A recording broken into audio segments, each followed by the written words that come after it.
Welcome back to the final section of chapter 7. As you can see, I'm now trying out a new room again. This is room P801 in the same building, in the main building of university, but now I'm in this building which looks like a church, but right on the top of the building. So from here I have a splendid view actually over Leipzig, which you unfortunately can't see from this angle. But I'm trying this room now, since this should also be convenient with two really big blackboards, and I think things should be quite readable in this setting. I would really appreciate if you just write a comment or send me an email or something, or let me know which of the settings would be good for you. If you prefer this one, or the one, the room I used in the beginning, or probably not the lecture hall I used in the previous video. But yeah, just let me know if this is okay. I think this should be a good setting because this should be closest and the most readable of these possibilities. So I might try other rooms as well, but maybe I'll give you, yeah, you will get to know maybe parts of the building later on.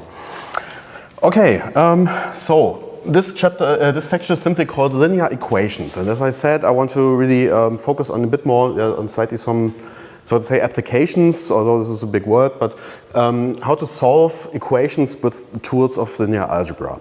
I will start off with something very general, not too difficult, and then get back to calculus. So as a treat, we will now really apply this to the situation from calculus, where we use the methods or the theory developed in the previous term in Math 1.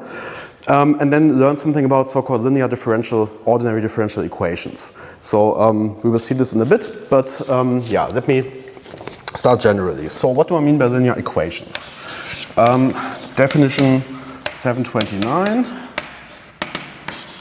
We take a field we call K and V and W vector spaces over K.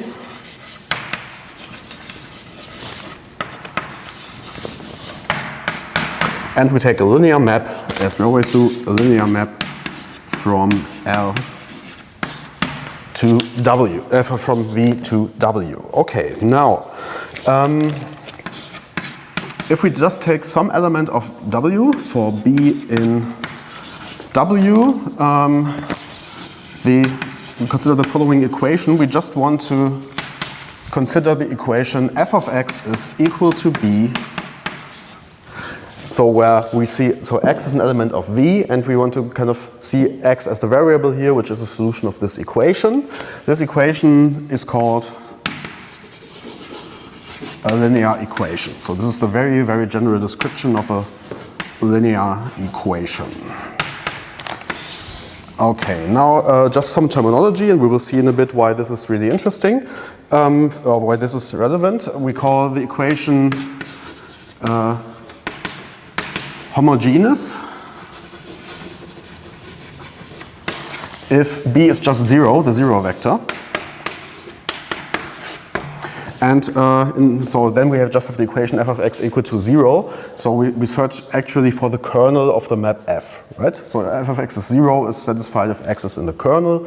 So this is kind of rephrasing just the definition of the kernel. So then we call it a homogeneous linear equation, and inhomogeneous if it's not 0. Inhomogeneous if B is not equal to 0. Okay, so very general. And writing a bit big, I'm using all of this beautiful blackboard space. And we just call the set, I will always denote as curly L, FB, and by this I just denote the set of all x which are solutions of this equation. So the set of all x and v with f of x is equal to b. This is called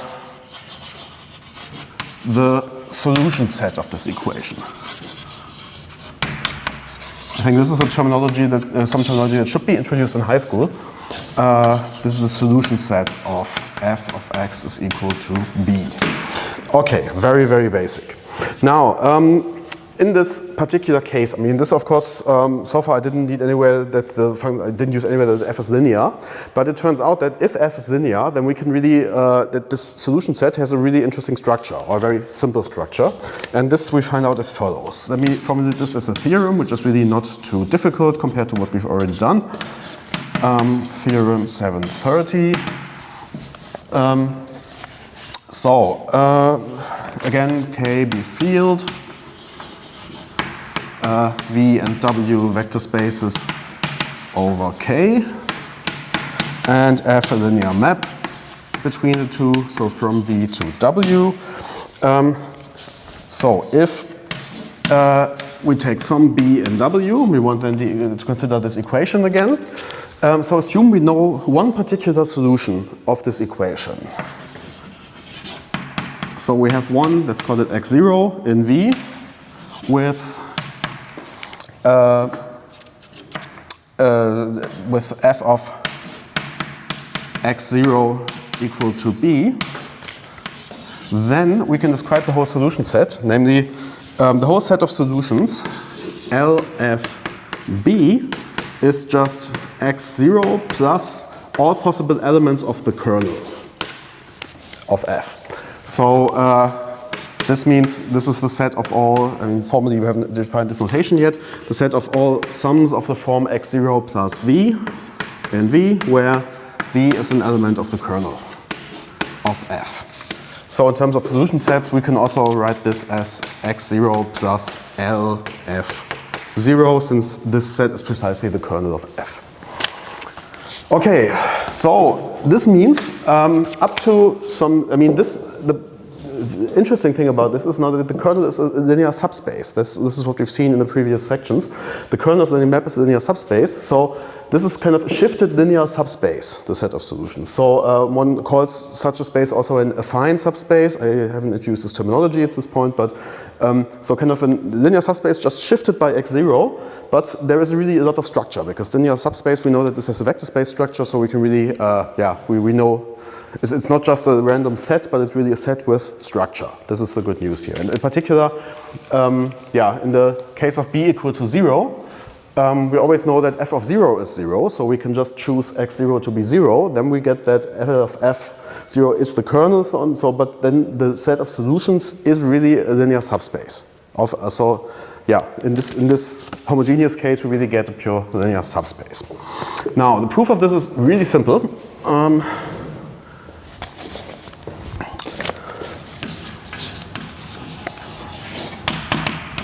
Okay, let's start with the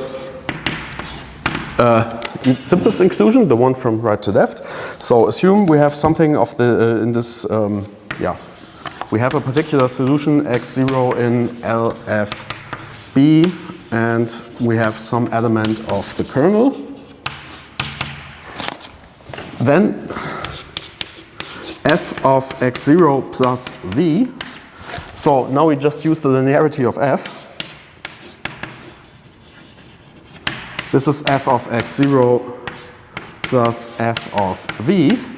So this is a solution of this equation f of x equal to B. So the first one is B, and V is in the kernel, so the second one is 0. So this just gets equal to B, which means x0 plus V is an element of LFB. And since this was an arbitrary element of this term on the right-hand side, this shows that x0 plus the kernel of F is contained in LFB, which is the inclusion we want to show. Now for the other inclusion, it's not much harder. So we take some element, some arbitrary element, or let's call it X, in LFB. Now we want to write this as x0 plus L of F0. And this is easy to do, because we know that we can write x as x0 plus x minus x0. Okay, that's really easy to see. So it suffices to show that this is in the kernel. Let's check f of x minus x0. This is again, since f is linear, so this really only works for linear maps. This is important to keep in mind. This is the same as just by linearity, using this with this, first with the addition and then with the minus sign, putting out of the argument. This is f of x minus f of x0. Okay, we have assumed that this is in the solution set LFB, so the first one is B, and the second one, this was also B, just by our choice of x0, which is 0, and this shows that x minus x0 is in the kernel of F. And of course, now we have written it like this, so this shows x lies in x0 plus the kernel of f in the set that we've described. And this shows that LFB is a subset of x0 plus the kernel of f, and this shows the claim. Okay, so this gives us a nice structure for the solution sets. So let me just keep as a remark for the homogeneous case.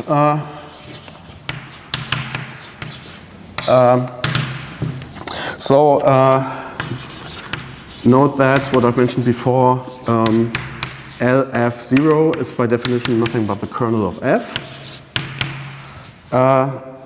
Hence, solution sets of homogeneous linear equations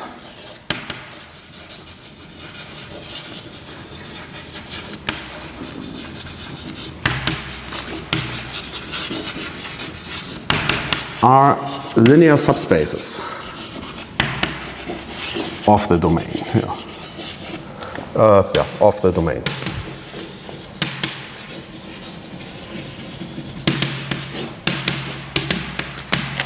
So this is kind of the idea.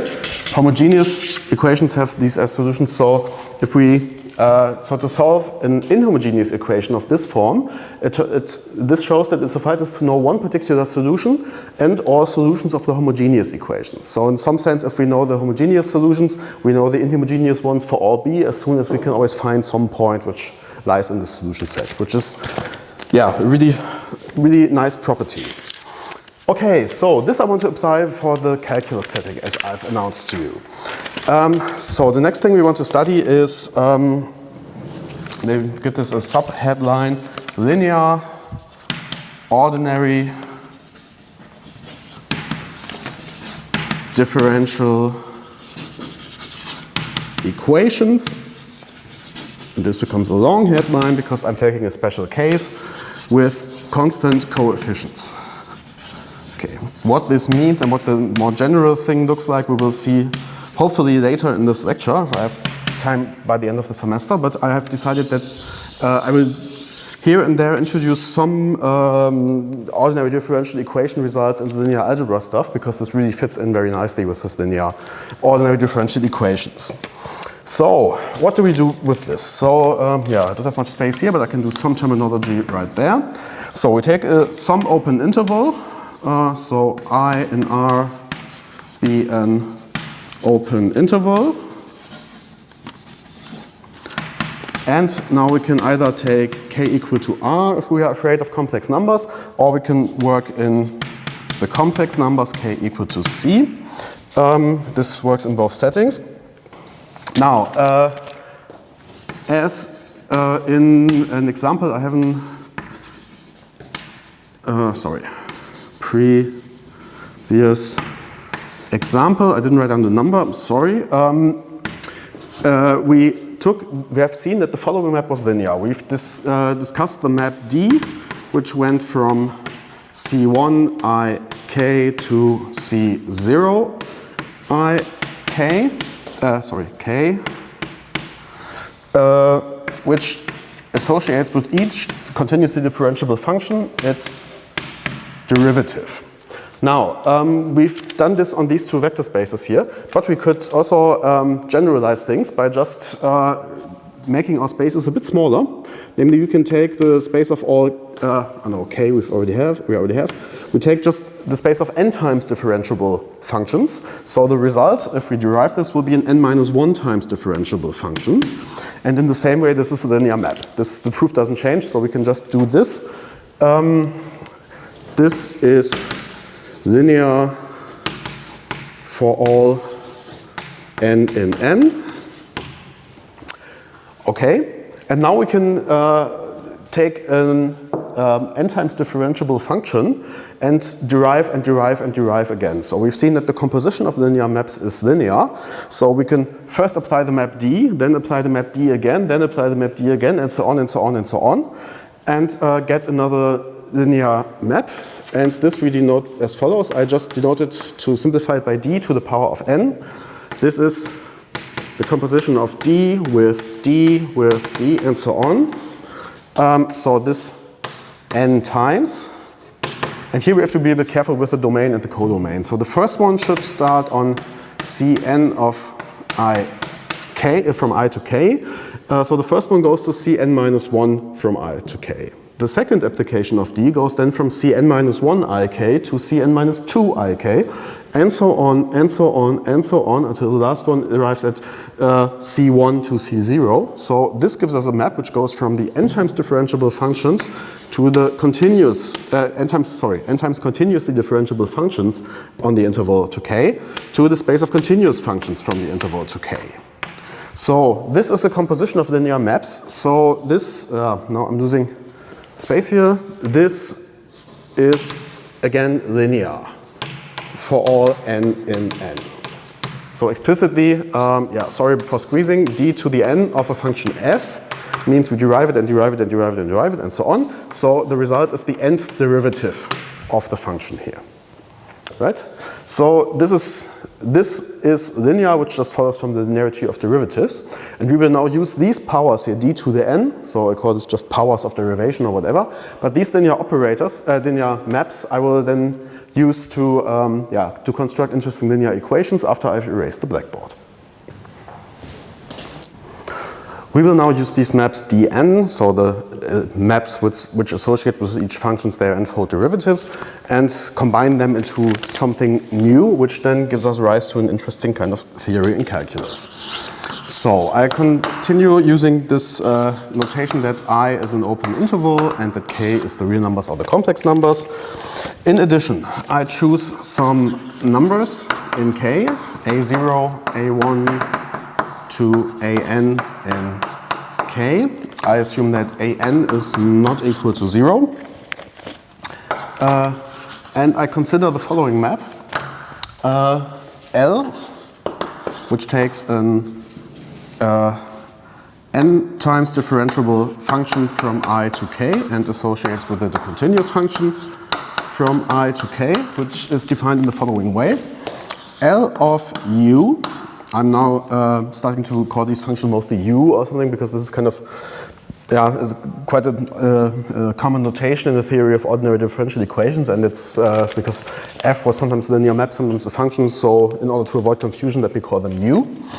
L of u is supposed to be defined as follows. We should take it to be an times dn of u plus an minus 1 dn minus 1 of u plus and so on. And now we just take all the derivatives here, plus a1 d to the 1, so just d of u plus a0 times u. Okay, we know that all these d to the k are differentiable, and we've seen, sorry, not differentiable, linear. These d to the k are linear, and we've seen that sums and multiplication with constants of linear maps are still linear. So this is indeed, again, a linear map between these two vector spaces over k. And now a linear equation which uses this map. So a linear equation of the form L of u equal to b.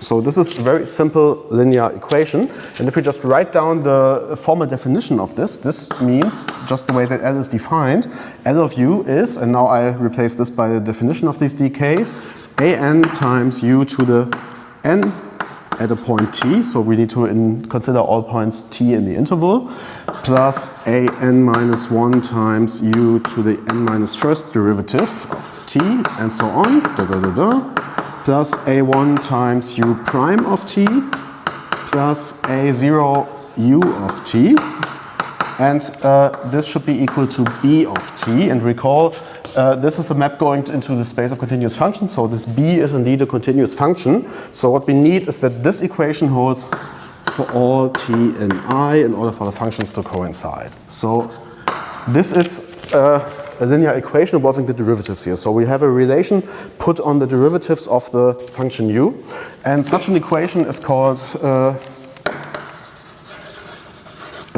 linear ordinary differential equation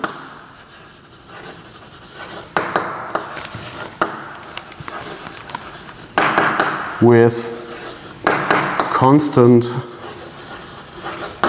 coefficients.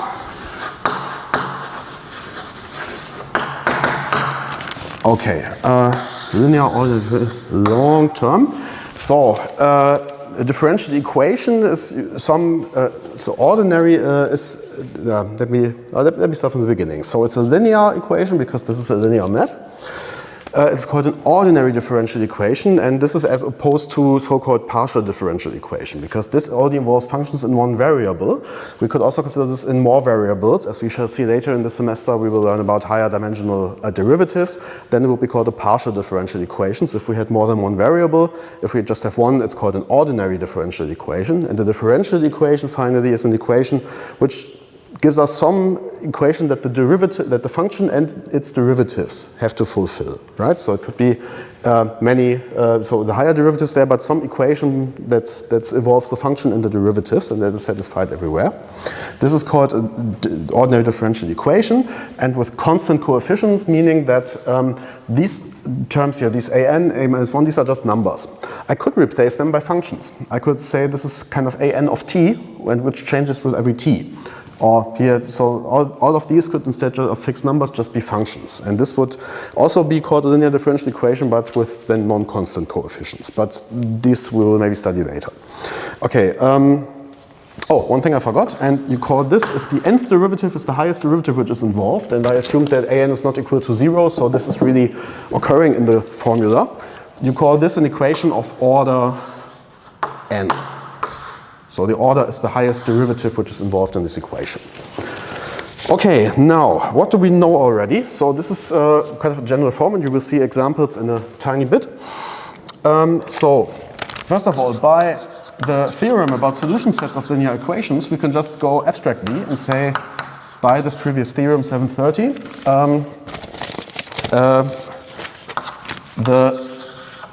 so let me give this a label. Oh, sorry for messing up here the blackboard. Let me call this equation star. So this is not just this ordinary differential equation here. The solution set of star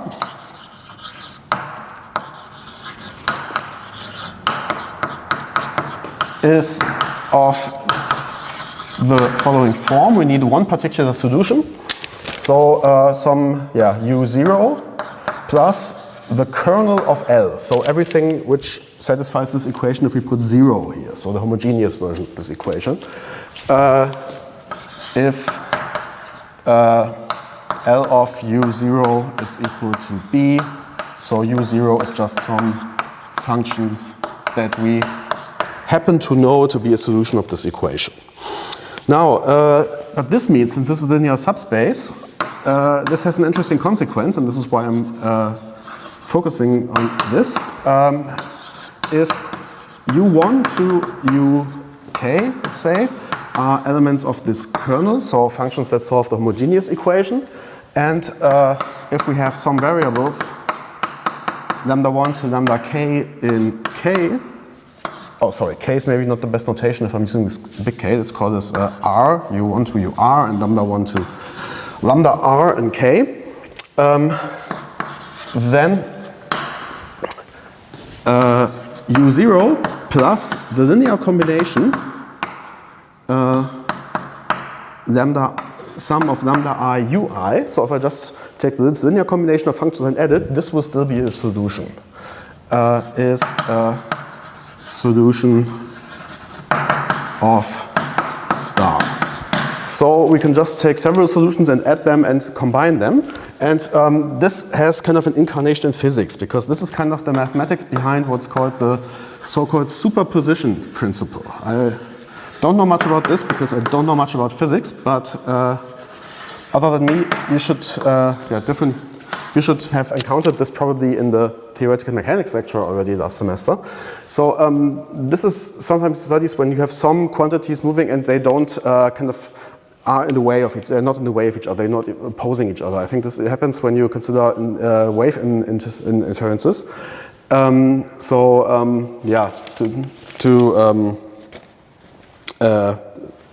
yeah, so yeah, for example, there are several waves interfering, and some of them are kind of in the way of each other, some are not. And the same with several forces. If some forces are kind of not blocking each other or something, you can have this superposition principle and then have this idea that solutions of your equation, which are usually kind of, I don't know, trajectories of some physical object or whatever, so that that you can really combine them to new solutions. So we can always, if we have some solutions, we can always make new ones if we have them described in this way. So this is the idea behind this. Okay, examples. So the first example would be basically the simplest differential, linear ordinary differential equation you can imagine. Namely, if we take some continuous function on, and this time we stay in the real numbers and take the interval to be everything, all of R. So if we just consider d of f equal to g, or in other words, f prime is equal to g, is a linear, is a first order. So the highest order, the order of this is the highest derivatives that appear here. So this is the first derivatives just. So this is a first order linear ordinary differential equations, and I will always abbreviate, because this is totally standard, ordinary differential equation as ODE. This is very common, so just, yeah, you can easily get used to it. So with constant coefficients. So the coefficient here will just be 1 times f prime, so this is constant. And yeah, we've already seen the solution of this equation. So because by a previous corollary, that was corollary 425, the solution set of this equation, L of d would now be this, because we apply L would be just d in this case. So the solution set of this in the homogeneous version would be, so if g would be equal to 0, would be all maps which have 0 derivative, and we've seen in this corollary that this is precisely the set of constant functions on R.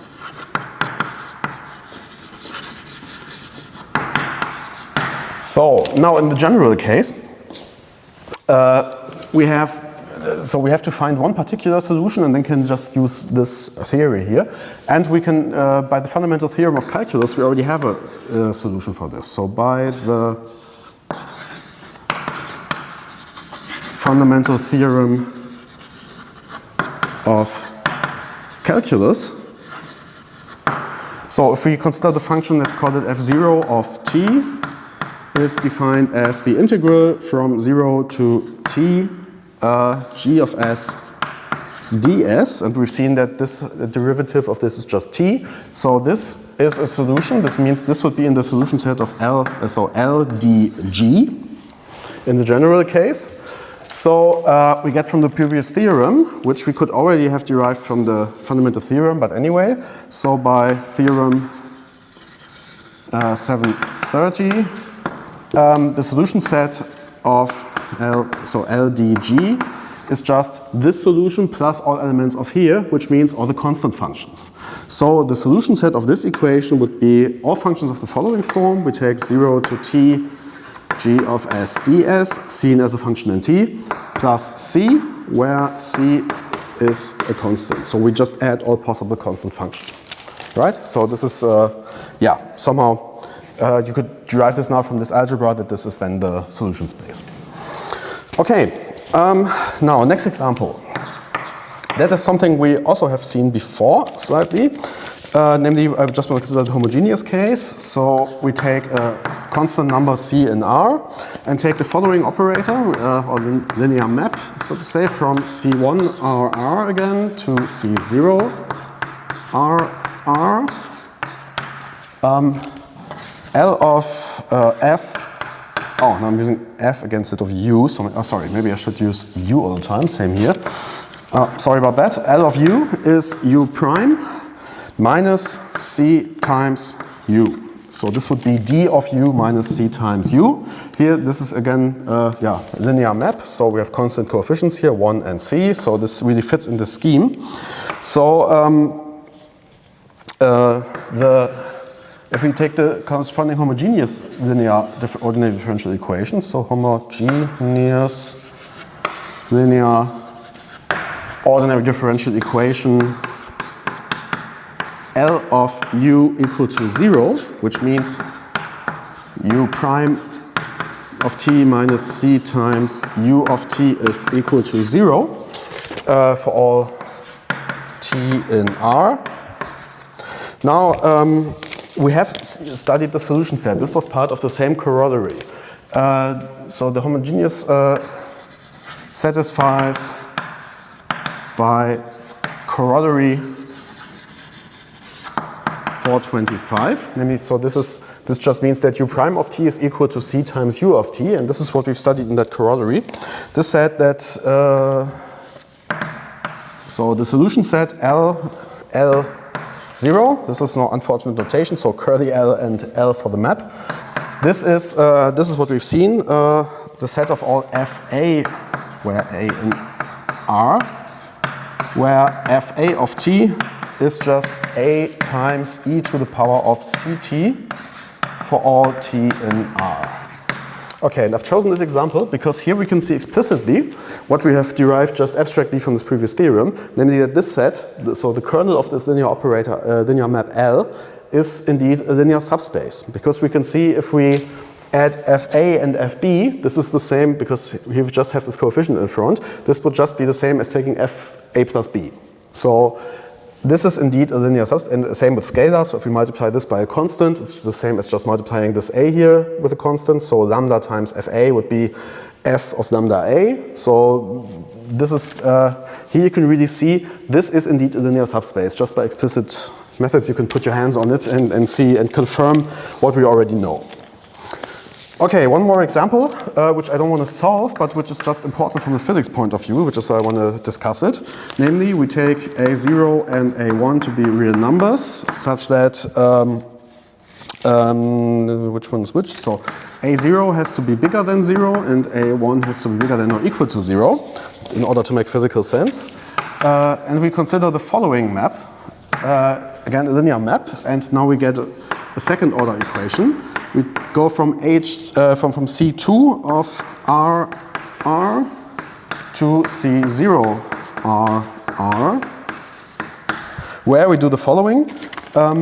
H of function u is u double prime plus a1 times u prime plus a0 times u. So as in the scheme we had before, this would be d squared of u plus a1 d of u plus a0 u. So just to see what this was before. Yes, and this equation should be well known to you, and let me explain about this a bit more after I've erased.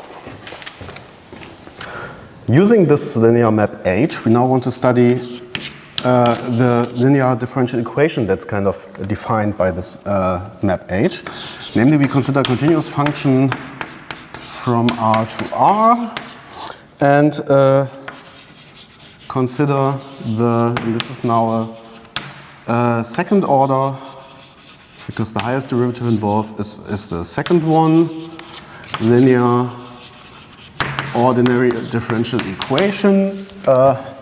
H of u is equal to g, which then by definition of H just means we want u double prime of t plus a1 times u prime of t plus a0 times u of t is equal to g of t for all t in R. Now, if I had an audience, I would now ask you, does this look familiar to you from your physics classes? I hope it does, because an equation of this form describes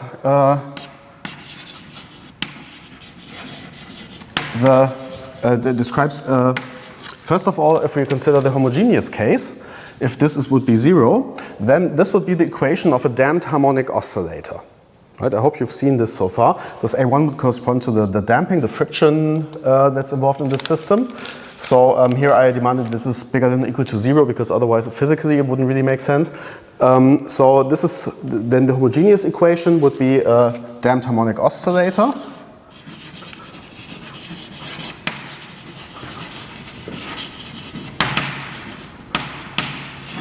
And now the inhomogeneous case.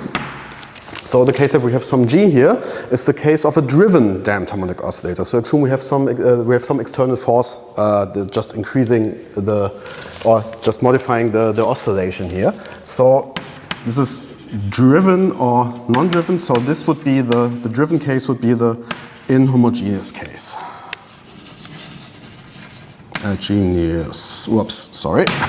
Inhomogeneous case, the driven damped harmonic oscillator. And so this says that maybe you've encountered this so far, that if we kind of have one solution of this equation, and if we can solve the equation for the damped harmonic oscillator, then we get the solutions for the driven damped harmonic oscillator just by the superposition principle, that we can kind of take one solution and then add all homogeneous solutions of this equation. So this is kind of where this fits into our general framework. So I don't want to elaborate on the solutions of this just for time reasons and so on, but this is kind of where you can really see something really coming from physics. Now we want to study a bit more on ordinary differential equation, and now I want to really get our hands dirty by doing some messy calculus about them. And because I want to present to you one main theorem and then give you the interpretation of this theorem in linear algebra. This is theorem 734. This would be the uniqueness theorem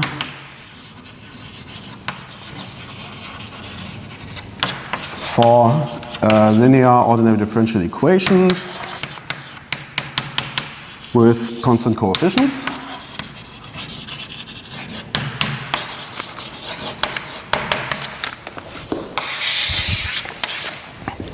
Okay, now let me do this once explicitly again, that K be R or C. It's no longer on the blackboard, I just will do it explicitly. A0, A1 to AN be elements of K with highest number AN not equal to 0. So I is an open interval.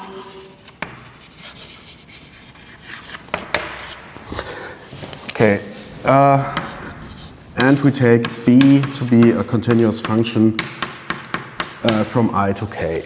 Now, if we have two different solutions of the ordinary differential equation which belongs to this, namely of, so we take two curves U1 and U2, going from I to K, the solutions of the equation an u to the n, so nth derivative of t plus an minus 1 times u to the n minus 1 of t and so on, plus a1 u prime of t plus a0 u of t is equal to b of t for all t in I.